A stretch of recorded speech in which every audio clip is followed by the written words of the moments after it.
Kaixo lagunok, hemen nauzue berriz ere. Gaurko bideoan Euskal Herriko kirol berezi batzuetan murgilduko gara. Herri kirolak. Ziur nago batzuk jadanik ezagutzen dituzuela. Adibidez, sokatira, aizkolariak, harri jasotzaileak eta beste batzuk. Baina, baldakizuen nola sortu ziren? Eta zergaitik dira hain bereziak? Adi egon, herri kirolei buruz jakin beharreko guztia ikasiko dugu eta. Prest? Az gaitezen. Herri kirolak Euskal Herriko baserrietan sortu ziren. Baserritarrek lan ezberdinak eta gogorrak egiten dituzte. Hortuan, belarra mozten dute, hortuetatik elikagaiak batu, egurra moztu eta beste gauza asko. Lan guzti hauek beharrezkoak dira baserrian bizitzeko. Orain dela urte asko, baserritaren artean eztabaidak hasi ziren, indartsuena eta bizkorrena nor zen jakiteko. Orduan, apustua egiten zuten eta herriko jaietan lehiatzen ziren, azkarrena eta indartsuena nor zen jakiteko. Horrela sortu ziren gaur egun ezagutzen ditugun herri kirolak. Orain, herri kirol horiek zeintzuk diren ikusi eta aztertuko ditugu. Harri jasotzaileak. Aspaldi ez zegoen traktorerik ezta makinarik. Beraz, baserritarrek haien eskuekin mugitu behar izaten zituzten harriak. Horrela, harri jasotzaileak sortu ziren. Kirol hau oso sinplea da. Harri erraldoiak lurretik altxatzea da helburua. Baina ez pentsa harri bakarra dagoenik. Harri mota ezberdinak daude. Lauki zuzenak, zilindrikoak, bola formakoak, eta batzuk 200 kilotik gorakoak. Minik ez egiteko, harri jasotzaileek arropa berezi batzuk janzten dituzte. Eta zuk, horrelako harri bat altxatzeko gai izango zinateke,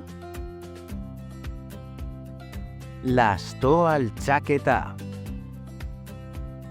Baserritarrek haien animaliei jaten emateko, mendietako eta landetako belarra mozten zuten.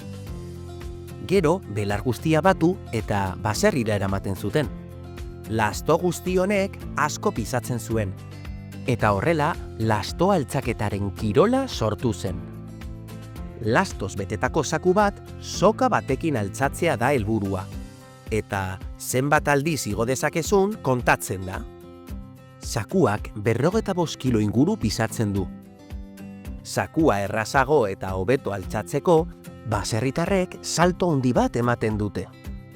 Eta batzutan, egan aterako direla dirudi.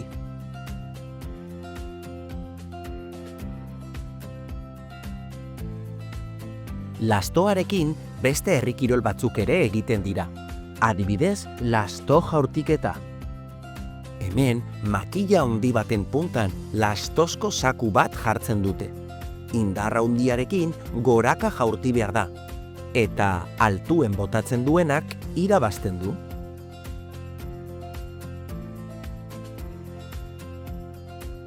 Badago ere zaku lasterketa.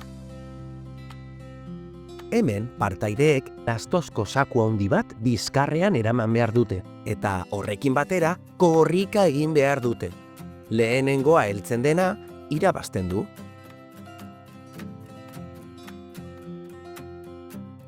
Sokatira. Hona hemen gure herri kirolik famatuena.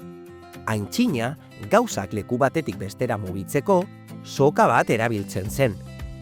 Batzutan, pertsona batekin ezen nahikoa zerbait mugitzeko, eta beste baserritar batzuen laguntza behar zuten.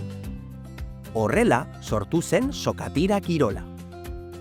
Bi talde, soka bat eta helburu bakarra, beste taldea mugitzea.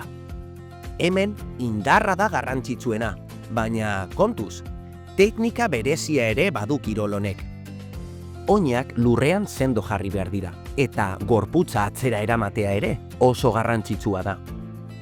Gaur egun mundu osoan praktikatzen da eta lehiaketa handiak egiten dira. Txingak. baserrietako behiek ematen zuten esnea saldu egiten zen. Baina ez egoen kotxerik, ez furgonetarik, ez kamioirik. Eta badakizue nola eramaten zuten esnea? Eskuekin. Baserrietako emakumeak izaten ziren gehien bat lan hau egiten zutenak. Eta esne saltzaileak deitzen zitzaien. Zenbat eta esne gehiago eraman, gehiago saltzen zuten, eta horrela diru gehiago irabazten zuten. Beraz, esnez betetako pitzera handi horiek asko pisatzen zuten, eta horrela sortu zen txingen kirola. Bi eskuetan burdin astunak hartu eta ahalik eta distantzia handiena ibili behar da. Imagina ezazu 50 kiloko bi burdinekin paseoan. Hemen besoak baino gehiago gogoa eta oreka behar dira. Aizkolaritza. Gaur egun berogailuak ditugu etxean, baina orain dela asko tximiniak erabiltzen ziren baserriak berotzeko. Tximinietan egurra behar zen sua mantentzeko, eta horretarako egurra moztu behar zen. Gaur egun motoserrak daude, eta errazagoa da egurra moztea. Baina lehen aizkora erabiltzen zen. Kirol honetan aizkolariek enbor erraldoiak mozten dituzte aizkora batekin. Baina kontuz, oinetako atzamarrik moztu gabe. Enbor guztiak mozten dituen lehenengoak irabazten du. Trontza. Kirol hau aizkolarien antzekoa da, baina oraingo honetan zerra handi batekin egiten da. Bikoteka mozten da enborra eta zafla finak egiten dituzte enborra mozterakoan. Zafla gehien egiten dituen bikoteak irabazten du. Harri-zulatzaileak. Orain dela urte asko, mendietako harriak behar ziren baserriak edo etxeberriak eraikitzeko. Horretarako, mendietan zeuden harriak apurtu behar ziren. Baina ez zeukaten gaur egun dauden eskabadora edo makina handirik. Beraz, harrietan zulotxoak egiten zituzten. Gero, dinamita sartzen zuten barruan, eta lehertu egiten zituzten. Horrela, mendia apurtzen zen, eta harriak menditik behera erortzen ziren. Harrian zuloa egitea oso zaila zen, eta horretarako burdinezko makila handi batekin kolpe ugari eman behar izaten zituzten. Horrela sortu zen harri-zulatzaileen kirola. Harrian zulorik sakonena egiten duenak irabazten du. Txokor bilketa. Baserrietan betidanik egon dira hortuak. Gaur egun, hortuetan biltzen diren barazkiak traktore edo makinekin batzen dira. Baina orain dela urte asko dena eskuekin batzen zen. Oso lan gogorra zen. Zenbat eta hortua handiagoa izan, geroz eta barazki gehiago batu behar ziren. Denborarekin hortua batzen azkarrena nor zen jakin nahi zuten, eta horrela sortu zen txokor bilketaren kirola. Lurrean txokorrak uzten dira, eta banan-banan txokor guztiak biltzen dituen lehengoak irabazten du. Oso bizkorra izan behar zara denak batzeko.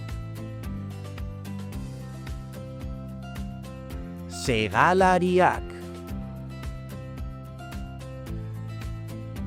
Mendian eta landan betidanik hasi izan da belarra. Baserritarrek belar hori animalientzako janari bezala erabiltzen zuten, eta horretarako belarra moztu egin behar da. Gaur egun makina ezberdinak daude belarra mozteko, baina orain dela urte asko igitaiarekin mozten zuten belarra. Igitaia aizkora bat bezalakoa da, baina luzeagoa eta zorrotz-zorrotza. Belarra ondo mozteko gorputza makurtu egin behar da, eskumatik ezkerrera belarra moztuz. belardi guztia arinen mozten zuen baserritarra segalaririk onena bihurtzen zen. Eta horrela sortu zen segalarien kirola.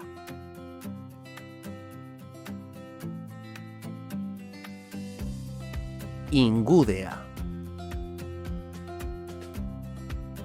Orain dela urte asko, burdindegi asko zeuden Euskal Herrian. Bertako lagileek burdinezko pieza handiak mugitzen zituzten. Eta horrela sortu zen ingudearen proba.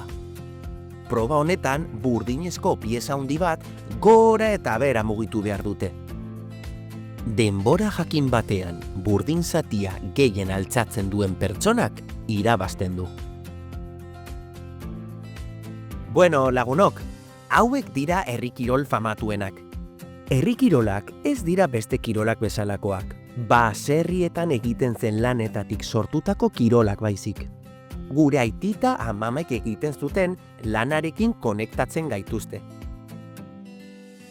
Gaur egun, gazte zein helduek praktikatzen dituzte harrotasunez herriko jaietan. Eta zuri zein herri kirol gustatu zaizu gehien? Hurrengora arte!